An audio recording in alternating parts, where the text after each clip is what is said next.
जय सिया राम।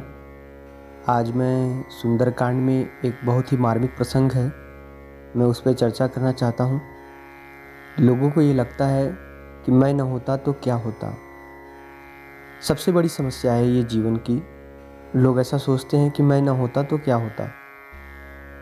इसी पर मैं एक आपको कथा का, सुंदरकांड के कथा का एक प्रसंग है, वो मैं आपको सुनाता हूँ कि एक बार अशोक वाटिका में जिस समय रावण क्रोध में भर करके तलवार लेकर सीता माँ को मारने के लिए दौड़ा, तब हनुमान जी को लगा कि इसकी तलवार छीन करके इसका सर काट लेना चाहिए।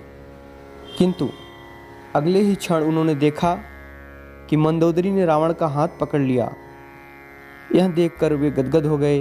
वे सोचने लगे कि यदि आगे बढ़ता तो मुझे भ्रम हो जाता कि यदि मैं न होता तो सीता जी को कौन बचाता। बहुधा हमको ऐसा ही भ्रम हो जाता है और मैं न होता तो क्या होता। परंतु ये क्या हुआ, सीता जी को बचाने का कार्य प्रभु ने रावण की पत्नी को ही सौंप दिया था। तब हनुमान जी समझ गए कि प्रभु जिससे जो कार्य लेना चाहते हैं वो उसी से लेते हैं।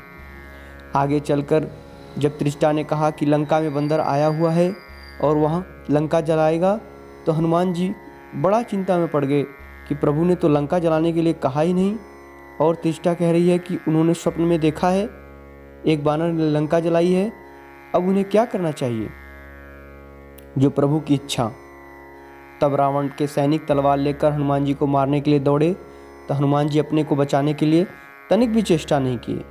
और जब भीषण ने आकर कहा कि दूत को मारना अनित है, तो हनुमान जी समझ गए कि मुझे बचाने के लिए प्रभु ने यह उपाय कर दिया है।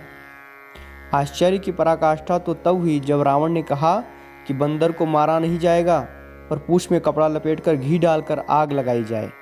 तो हनुमान जी सोचने लगे कि लंका वाली त्रिष्टा की बात सच थी, वरना लंका को जलाने के लिए मैं कहाँ से इतने घी तेल कपड़े लाता और कहाँ से आग ढूंढता। और वह प्रबंध भी रावण अपने आप ही कर दिया। जब आप रावण से भी अपना काम करा लेते हैं तो मुझे करा लेने में आश्चर्य की क्या बात है, मुझसे करा लेने में आश्चर्य की क्या बात है। इसलिए सदैव याद रखें कि संसार में जो हो रहा है वह सब ईश्वरीय विधान है।